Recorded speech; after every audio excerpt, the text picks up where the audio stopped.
ಹೇಳ್ತಿರೋದ್ರಿ ದೇಶದ ಎಷ್ಟು ಸಮಸ್ಯೆಗಳಿದಾವೆ ರೀ. ನೀವು ಬಿಟ್ಟರೆ ಬೇರೆ ಏನು ಬಾಯಕ್ಕೆ ಬರೋದಲ್ಲ, ಬಡ್ದಾಟ ಹೊಡೆದಾಟ. ಏನಿತ್ತು ಅದಕ್ಕೆ ಏನು ಉತ್ತರ ಕೊಡೋಣ ಹೇಳ್ರಿ. ನಮಗಿಂತ ಉತ್ತರ ಕೊಡೋಕೆ ಬರೋಲ್ಲ ಸ್ವಾಮಿ. ಅವರಿಗೆ ಕೇಳಿ, ಯಾರು ಬಡ್ದಾಡ್ತಾರೆ ಅವ್ರನ್ನ ಕೇಳಿ, ಯಾರು ಬಡ್ದಾಡ್ತಾರೋ ಅಂತ ಅವ್ರ ಕೇಳಿದ್ರೆ ನೀವು ಅವ್ರಿಗೆ ಹೋಗಿ ಕೇಳ್ರಿ, ಯಾರು ಬಡ್ದಾಡ್ತಾರೆ ನೀವು ಕೇಳ್ರಿ. ಈ ಥರ ಪ್ರಶ್ನೆ ನಾವು ಕೇಳಿದ್ವಿ. ಹಾಸನದಲ್ಲಿ ಸಮಾವೇಶ ಮಾಡಿದ್ದಕ್ಕೆ ನಿಮ್ಮಲ್ಲಿ ಒಂದು ರೀತಿ ಅಸಮಾಧಾನ ವ್ಯಕ್ತವಾಗಿದೆ ಅಂತ ಹೇಳ್ತಾರೆ. ನನಗೆ ಅದ್ರ ಬಗ್ಗೆ ಉತ್ತರ ಕೊಡೋಕ್ಕಾಗಲ್ಲ ಸರ್.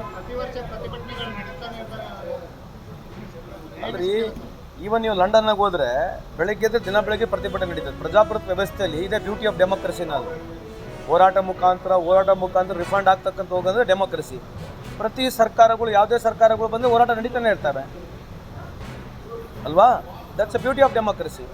ಯಾವ್ಯಾವ ಸರ್ಕಾರ ಗಮನಕ್ಕೆ ತಗೋಬೇಕು ಎಲ್ಲ ಸರ್ಕಾರಗಳು ಅವರ ಸಂದರ್ಭದಲ್ಲಿ ತೊಗೊಳ್ತಾ ಇದ್ದು. ಯಾವ್ದು ಇಂಪಾರ್ಟೆಂಟ್ ಇಶ್ಯೂಸ್ಗಳಿದ್ದಾವೆ, ಯಾವ ಅಟೆಂಡ್ ಮಾಡಬೇಕು, ಇಲಾಖೆಯವರು ಅಟೆಂಡ್ ಮಾಡ್ತೀವಿ, ಸರ್ಕಾರ ಗಮನಕ್ಕೆ ಬರ್ತದೆ. ಅದನ್ನು ಮುಂದೆ ಬರ್ತಕ್ಕಂಥ ದಿನಗಳಲ್ಲಿ ಅವರಿಗೆ ಪರಿಹಾರ ಕೊಡ್ತಕ್ಕಂಥ ಪ್ರಯತ್ನವನ್ನು ಮಾಡ್ತೀವಿ. Thank you.